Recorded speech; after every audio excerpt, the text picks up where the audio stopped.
Hello friend, আজ রিয়ার birthday. তো রিয়ার birthday যখন, তাহলে আমি এখানে কি করছি, তোমাদের এই কোশ্চেনটা আসতেই পারে। তো বার্থডে তো কী হয়েছে, মায়ের পুজো আসতে পারবো না? এটা হচ্ছে আমার বাড়ির পাশের পুজো, বাৎসরিক পুজো, এখানে আমরা প্রত্যেকবারই আসি।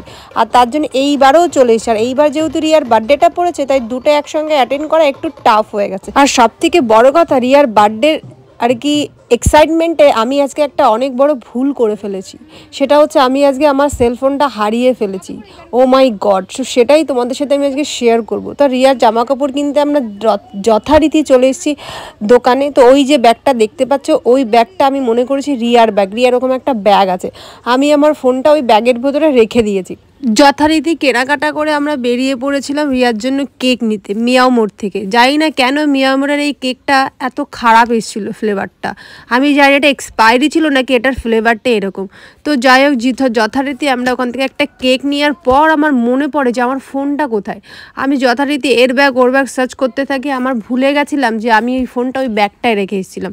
তো সার্চ করার পরও আমার ফোনটা পাইনি। তারপর আমার মনে হলো যে আমি একবার রাজাদার দোকানে যাই, জামা কাপড়ের দোকানে। যথারীতি ছুটতে ছুটতে আমি চলে যাই ওই দোকানে, আমার আর কি ফোনটা রয়েছে কিনা সেটা জানার জন্য। তো দাদা যথারীতি চেষ্টা করলো, পুরো জায়গাটা তন্ন তন্ন করে খুঁজলো, খুঁজে দেখলো যে না, আমার কোনো ফোন নেই। তখনও আমি ভাবছি যে রিয়ার ক্রাশ আর কি আমার সাথে একটা প্র্যাঙ্ক করছে, আমার ফোন নেওয়ার আর কি, ফোন চুরি করার একটা প্র্যাঙ্ক করছে, আমাকে একটুখানি ট্রাপে ফেলবে তাই। কিন্তু তখনও আমি জানতাম না যে আমার ফোনটা ওই ব্যাগের ভেতরেই রয়েছে। তারপর কিছুক্ষণ পরে আমি ফোন করতে করতে ওই ফোনটা আর কি একটা বাচ্চার ব্যাগে আমি নিজেই ঢুকিয়ে রেখেছিলাম। ওখানে একটা বাচ্চার সাথে আমি বদমাইশি করছিলাম। তো বদমাইশি করতে করতে ওই মিস্টেক হয়ে গেছে আমার, রিয়ার ব্যাগটা ভেবে ওই ফোনটা ওই ব্যাগে রেখে দিয়েছিলাম যথারীতি। তারপর কোনো না কোনোভাবে পেয়েছি। বাচ্চাটা খুব ভালো ছিল, বাচ্চার বাড়ির লোকজনও খুব ভালো ছিল, আমাকে যথারীতি ফোনটা দিয়ে দেয়। মনটা খারাপ ছিল, আমাকে অনেক বকাঝকা করেছিল। তারপর আমি কাঁদতে কাঁদতে আসি। মনটা সত্যিই খুব খারাপ ছিল, মনে হচ্ছিল আমাকে কেউ বেধর মেরেছে। তারপর রিয়ার বার্থডের কেকটা কাটলাম, আমরা সেলিব্রেট করলাম। তো দেখতে পাচ্ছ এটা হচ্ছে ঠাকুরবাড়ির মাঠ, এখানে আমরা রিয়ার বার্থডেটা সেলিব্রেশন করেছি, সঙ্গে ছিল একটা সেলিব্রেশন। তো তারপর সবাই মিলে একটু গল্প করলাম মুডটা ফ্রেশ করার জন্য। তো রিয়ার বার্থডেটা এভাবে সেলিব্রেশন হবে আমরা ভাবিনি। ছোট্ট একটা সারপ্রাইজ, কিন্তু আমার কাছে মনে হচ্ছিল অনেক সুন্দর, অনেক বেটার। তোমরা নিশ্চয়ই সব আমার নাক মুখ চোখ দেখে বুঝতে পারছো যে আমার অবস্থাটা কী ছিল। আমার নাক মুখ ঘেমে চোখের জল নাকের জল সব এক হয়ে গেছিলো।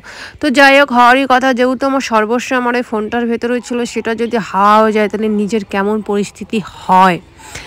তারপর জানো তো, একটা কিছু করলেই আমরা মেয়েরা ধাতানি খাই। যেই ভুল করুক, নিজেরা ভুল করলে তো একদম পুরো সেই লেভেলের ধাতানি, আর অন্যরা ভুল করলে একটু অল্প করে নিজেরা খাই।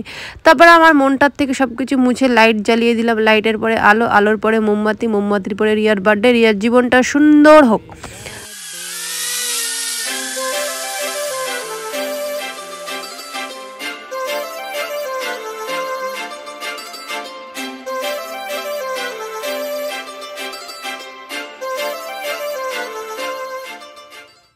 তো আমরা এখন রয়েছি একটা মেইন পয়েন্টে, সেটা হচ্ছে ঠাকুরবাড়ির মাঝখানে মাঠে। দেখেই বুঝতে পারছো ঠাকুরবাড়িটা কী সুন্দর সেজে উঠেছে।